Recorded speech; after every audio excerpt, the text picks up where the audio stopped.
শেখ হাসিনা, তুমি বাংলাদেশের সকল কিছু ধ্বংস করে দিয়েছ, সকল বৈধ সাংবিধানিক প্রতিষ্ঠানগুলো ধ্বংস করে দিয়েছ, বাংলাদেশের মানুষের অর্থ চুরি করে বিদেশে পাচার করেছ। আজকে তোমার প্রেতাত্মারা, একটু আগে যে সকল বক্তা বলেছেন, সে প্রেতাত্মারা এখনো বাংলাদেশে চলমান যে সরকার, অন্তর্বর্তীকালীন যে সরকার ছাত্র জনতা রক্তের বিনিময়ে অর্জিত হয়েছে, সেই সরকারকে অস্থিতিশীল করার জন্য এখনো বহাল তবিয়তে আছেন কেন, এই প্রশ্নটা জনগণ বলা শুরু করেছে। শনিবারে আলোচনা করেছেন, ভালো, কারণ আমার নেতা তারেক রহমান তো বলে দিয়েছে বিপ্লবিক সরকারকে পর্যদস্ত করা যাবে না, তাদেরকে ক্ষমতা রাখতে হবে, তাদের এই বিপ্লব যেন কেউ কোন রকম ষড়যন্ত্র করে সরকারকে কোন রকম অস্বস্তি করতে না পারে। তাই বলি কি, 2 মাস 2 দিন অতিবাহিত হলো, আমার থেকে বামে একজন মুক্তিযোদ্ধা, একটা উদাহরণ দিই, শেখ হাসিনার বান্ধবী এখনো মুক্তিযোদ্ধা মন্ত্রণালয়ের সচিব, এখান থেকে 200 গজ দূরে বামে এখনো অফিস করে। তাহলে প্রত্যাশা কি?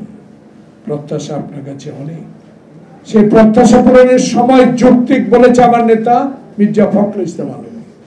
সেই যৌক্তিক সময় এই নয় যে আওয়ামী লীগের সকল প্রেতাত্মা আবার পুনঃভাবে সকল পদে বসে যাবে, এটা আপনাকে খুঁজে বের করতে হবে,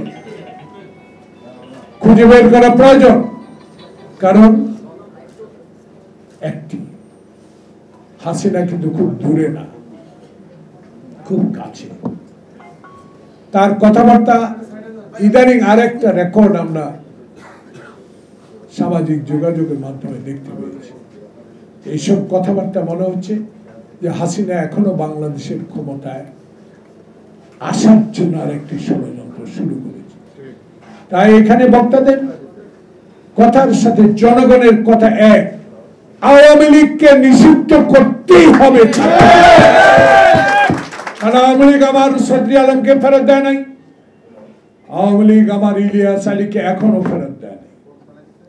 তারা কোথায় রেখেছে তাকে কোনো উত্তর আমরা আজও পাইনি।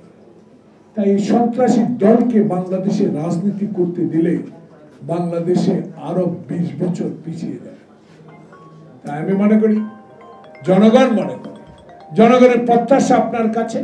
2 মাস 2 দিন গেল, এখনো আপনার কর্মের প্রতি মানুষের সমর্থন থাকলেও, আপনার প্রতি কোনো অসন্তোষ না থাকলেও মানুষ বলা শুরু করেছে আপনি এখনো 2 মাস 2 দিনে পরিষ্কার করা শুরু করতে পারেন নাই।